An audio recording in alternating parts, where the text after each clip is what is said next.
റസൂലുള്ളാഹിന്റെ അനുയായികളായ എന്റെ ഉമ്മത്തിനോട് ചോദിക്കട്ടെ, നമുക്ക് വാപ്പാനോടെങ്ങനെ പിണങ്ങാൻ കഴിയും? മൂത്താപ്പാനോടെങ്ങനെ പിണങ്ങാൻ കഴിയും? എളാപ്പാനോടെങ്ങനെ പിണങ്ങാൻ കഴിയും? ഭാര്യയോടെങ്ങനെ പിണങ്ങാൻ കഴിയും? കുടുംബബന്ധം എങ്ങനെ മുറിക്കാൻ കഴിയും? കഴിയില്ലല്ലോ. വിട്ടുവീഴ്ചയുണ്ടെങ്കിൽ കുടുംബങ്ങൾ ഭദ്രമാണ്.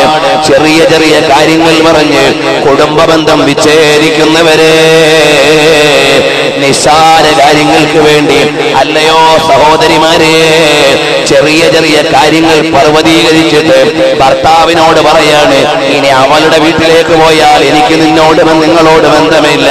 ഇനി ഉമ്മാനെ ഇങ്ങോട്ട് കൊണ്ടുവന്നാൽ ഞാനിവിടെ താമസിക്കൂല, ഞാനിനി കുടുംബത്ത് താമസിക്കൂല, ഞാൻ അവരുടെ വീട്ടിൽ വരൂല. നിങ്ങൾക്ക് വേണമെങ്കിൽ പോയിക്കോ, നിനക്ക് വേണമെങ്കിൽ പോയിക്കോ, ഞാനവിടെ കാലുകുത്തൂല. ഇങ്ങനൊക്കെ കുടുംബങ്ങളെ വെട്ടിമുറിക്കുന്നവരെ, റസൂലുള്ളാഹിനെ സ്നേഹിക്കുന്നവരാണെങ്കിൽ ഏതെങ്കിലും കുടുംബങ്ങളോട് ബന്ധവിച്ഛേദമുള്ളവര്, എന്റെ ശബ്ദം ഇവിടെ ഇരുന്നോ ഗൾഫിലിരുന്നോ ലോകത്ത് എവിടെ ഇരുന്നെങ്കിലും കേൾക്കുന്നവരുണ്ടെങ്കിൽ ഇന്ന് മുതൽ ബന്ധങ്ങൾ പുനർചേർച്ച നടത്തിക്കോ. കുടുംബ ബന്ധം മുറിച്ചുകൂടാ.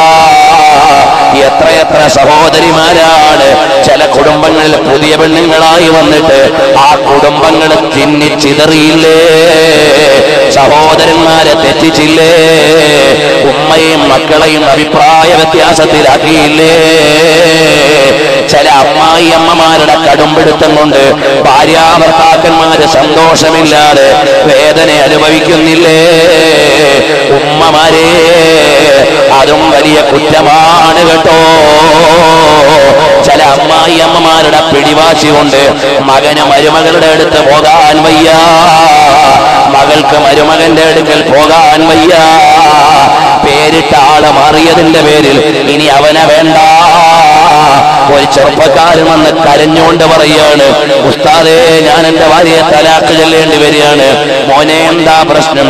പ്രശ്നം തുടങ്ങിയത് വേറെ എവിടെയുമല്ല, എനിക്ക് കുട്ടി പിറന്നപ്പോൾ പേരിട്ട ആള് മാറിപ്പോയി.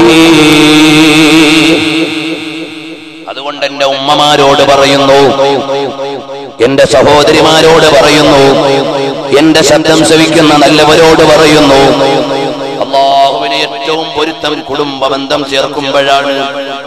ആയുസ് കൂടാനുള്ള കാരണം അതാണ്, ആരോഗ്യം കിട്ടാനുള്ള ഒരു അമലാണത്. ഇന്ന് ഓരോ വീട്ടിലും എന്ന നിലയ്ക്ക് ക്യാൻസർ രോഗമാണ്. ഇന്നാ ലില്ലാഹ്. അല്ലാഹുവേ കാത്തുരക്ഷിക്കണേ റഹ്മാനേ, ഉള്ളവർക്ക് ശിഫാഹ് നൽകണേ റഹ്മാനേ. എല്ലാ സ്റ്റേജും കഴിഞ്ഞ് മരണത്തെ അഭിമുഖീകരിക്കുന്നവരുണ്ട്, പക്ഷേ അധികാരം നിന്റെ കയ്യിലാണ്. നീ ശിഫാഹ് നൽകണേ റഹ്മാനേ.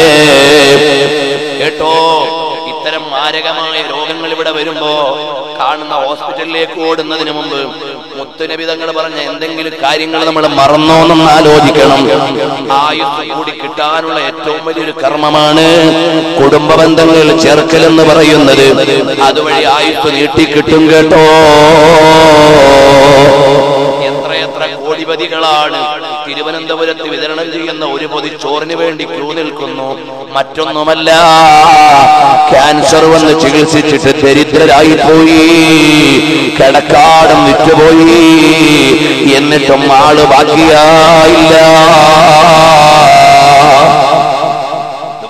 വലിയ പരീക്ഷണങ്ങൾ അല്ലാഹുവിൻ്റെത് വരുമ്പോൾ അല്ലാഹുവിനെ ശുക്ർ ചെയ്തുകൊണ്ട്, അവനോട് ഇസ്തിഗ്ഫാർ ചെയ്തുകൊണ്ട്, അല്ലാഹുവിനോട് അടുപ്പം സ്ഥാപിച്ചുകൊണ്ടാണ് നമ്മൾ റബ്ബിലേക്ക് ചേരുകയാണ് വേണ്ടത്. അല്ലാതെ പടച്ചവനെ മറക്കുകയല്ല. ഈ